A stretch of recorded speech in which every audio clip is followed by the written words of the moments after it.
Seoul, the White House is gearing up for President Trump to discuss denuclearization with North Korean leader Kim Jong Un at their much-anticipated summit next month. But what does denuclearization mean?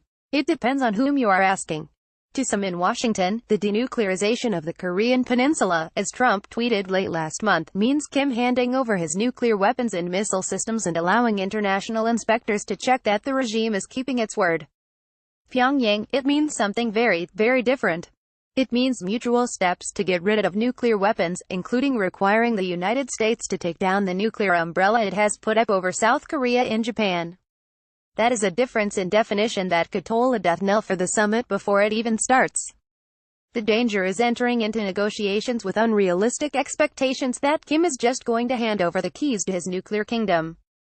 He won't, said Vipin Narang, an expert on nuclear non-proliferation at MIT. A U.S. soldier takes part in a vigilant air combat exercise in South Korea last December. Photo by Kim Hong-ji. Getty Images. At the very least, Kim would agree to relinquish his weapons only if the United States agreed to end its military alliance with South Korea, in place since the 1950-53 Korean War, Narang said. He would also likely insist the United States end its commitment to extended deterrence in South Korea and Japan, its threat of nuclear retaliation if its allies in Asia come under attack from North Korea. North Korea has for decades viewed the American military presence in South Korea as part of a hostile policy aimed at bringing about its collapse. As part of its efforts to help the Kim family maintain its totalitarian grip on the state, it has kept alive the memories of the Korean War, when the United States waged a devastating bombing campaign that flattened most of the North.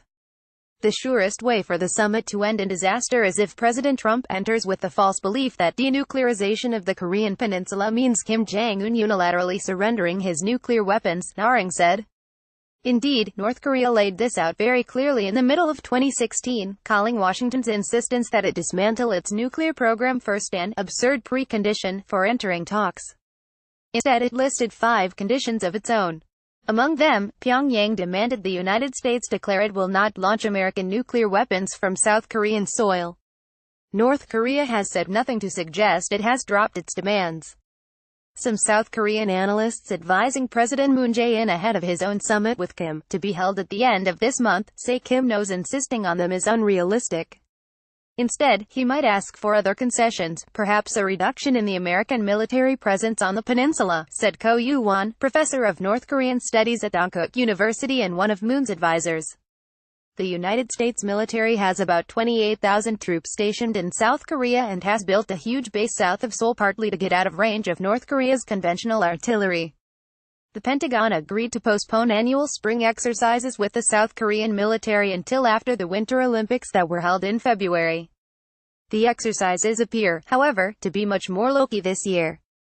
The field training exercises, called Full Eagle, involve 11,500 American troops, down from 15,000 last year. The Sangyong amphibious landing exercises, which lasted for 2 weeks last time, continued for only 1 week this year, ending on Sunday. All of this appears designed to create the right environment for the Inter-Korean Summit to be held on April 27 in the Peace Village, on the border between the North and South, and then Kim's summit with Trump the following month. Many in Washington seem to have another misguided assumption about those talks, analysts here say. Trump has said that Kim is suddenly interested in talking with the outside world because of the U.S. maximum pressure campaign against the North Korean leader. He is at least partly right, say analysts ranging from those who would engage to those who would invade, but that is not the story. The other part is the fact that Kim, a 34-year-old who has consistently defied low expectations over the past 6 years, is feeling more confident than ever. Kim Jong Un seems to feel secure domestically, and he has nuclear weapons now, so he feels like he's entitled to be treated like a world leader, said Kim So-kyung, a professor of North Korean studies at EWHA Women's University in Seoul and an advisor to the South Korean president about his own summit. Kim Jong Un is ready, she said after Kim met Chinese President Xi Jinping in Beijing. Now his dreams are coming true. There is no doubt, analysts say, Kim is talking because he is worried about the effect of crippling sanctions, led by the United States, on the North Korean economy. Maximum pressure is having an impact, said Lim Aeul-chul of Kyungnam University's Graduate School of North Korean Studies, using Trump's preferred phrase for his approach. But rather than maximum pressure, it is more like optimum pressure, said John Delury, an international relations professor at Yonsei University in Seoul.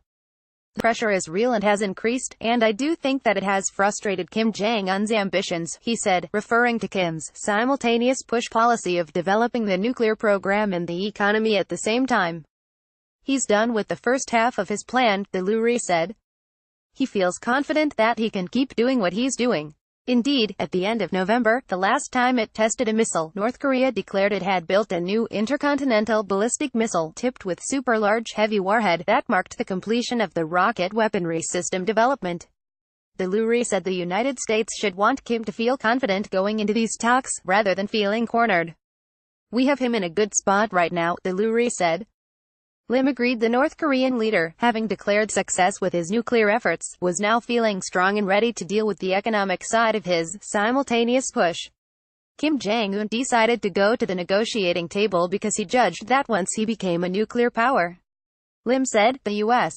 would be much more interested in talking to him. Whether he is feeling confident enough to strike a deal remains to be seen.